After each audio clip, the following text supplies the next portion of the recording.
So I was browsing the internet the other day trying to figure out what contractors are charging people to install a backsplash. So I think that this figure is going to shock you. They are charging an average of $1,000 or as little as $600 and as much as $1,350 to install a backsplash. So I'm gonna go ahead and give you a full price breakdown for you to DIY a backsplash yourself. I'm also gonna give you a parts list. That way you can follow along and either build it yourself, but also compare the numbers that I have written down and adjust it according to your tile project.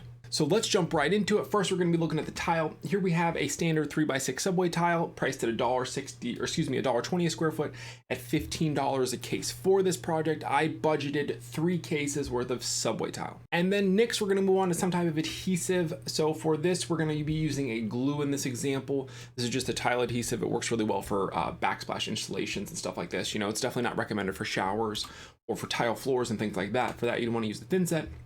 But this product works well. I have used it before. I've had no issues with it. I think it's a little bit messy, or maybe that's just me. So I like to use this, not the power grab. This is the Loctite power grab. I couldn't find a picture of the ultimate grab. That's what I like to use. You can see here it's only $5. I think the ultimate grab's $7 or something like that for it to basically just load that into a caulk gun and then just apply it to the back of the tile. It's very, very quick and easy. Next, we have some type of grout. You know, you're going to need some type of grout. They're pretty much going to be all standard price-wise, so you're looking at about $13 for grout. And this will be more than enough to do an entire backsplash. And then next, we have a level. I went ahead and threw this up there because you're going to want to make sure that that bottom layer of tile is level before you start applying on top of it. So if you didn't already have one, this will be something you have to purchase, but only at $7. I think that's okay. And then next, we have tile spacers. You're going to need some type of tile spacer. As you can see, these ones are $21. These ones are kind of fancy. I do use these ones, but honestly, if you're just going to use it for like one backsplash installation, you can probably get away with just these. I've used these before.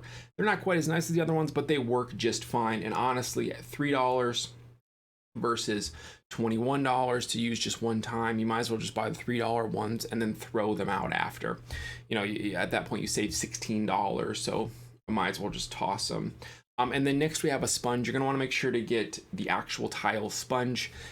I wouldn't go and use a normal sponge. I always like using these ones. They just are a little bit different. They're really, really big. So right about $3 a piece. You can get a pack, I think, for $5.50 or $6, a pack of 3 there. And then next we have some type of edging. You can use the bullnose tile if you want to, although I didn't price this with bullnose tile.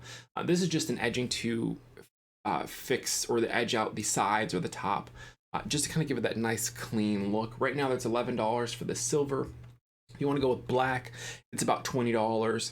And wherever you shop, black is usually a bit more expensive. So I did price it in with the silver because the silver looks all right. I know black's in right now, but you know, if you can save a few bucks, might as well. And then next we have a grout float.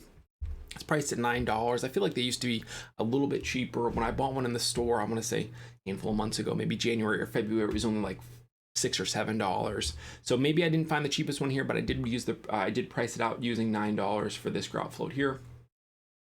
And then one of the biggest expenses is going to end up being a tile saw, as you can see here. This one is, you know, a standard Ryobi saw, a standard Ryobi wet saw with a stand. It's not a bad deal. Honestly, you can rent these for, I think they're renting like $70 or $80 a day or something in my area from Home Depot. But honestly, with that, you're going to get the $500, $600 saw, and then you don't have a lot of time to work with it. So if it was me, this is what I would do. And this is actually what I did do. I didn't buy the Ryobi one. I have the rigid saw, but when I bought it, this one wasn't in stock, or this one wasn't available, and the rigid one was the cheapest one. So this is one option. This is really going to be useful for making rip cuts, or if you take or shave just a little bit off of a tile or something like that. But if you're really looking to save money and you want to get done as cheap as possible, now keep in mind, we're already at the saw. We're almost done. There's only 2 tabs up here left. And you were nowhere near $1,000 worth of material, like literally so far away. So it just blows my mind that they're charging so much for a backsplash. It's just ridiculous. So another option you have is to go with the score and snap. So basically this is going to be for kind of like cutting tiles in half. Oh, you can see right here, right in the reviews right here. So this is where it's going to shine. This is what this is going to do. I have one. I like it. I use it in conjunction with the wet saw. But I do a handful of showers, handful of floors, handful of bathroom or backsplashes every couple of years in the houses that I buy. So I have put this to use, but you may not have a use for it. So there might not be a need to spend the money.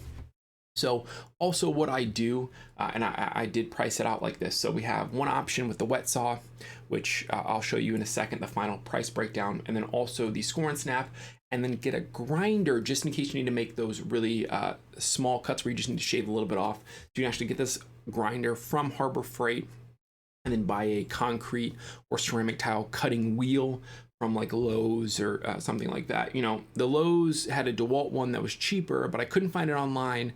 But all the ones I found on Home Depot were like $35 or $40, which is crazy. So that is kind of an option here. So let's take a look at the actual price breakdown. So here we have $45 for tile, $25 for adhesive. This one's going to be give or take, and keep in mind these numbers are going to change based on how big the area actually is.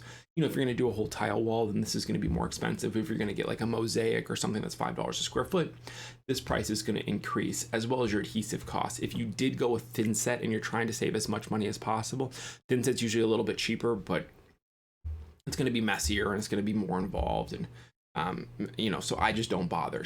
A level at $7 if you don't already have one. Spacers at $4. Just say we're going to get the cheap ones.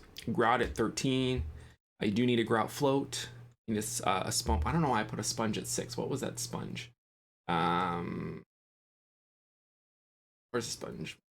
3. It's not 6. 3. Sponge at $3. Edging at $13.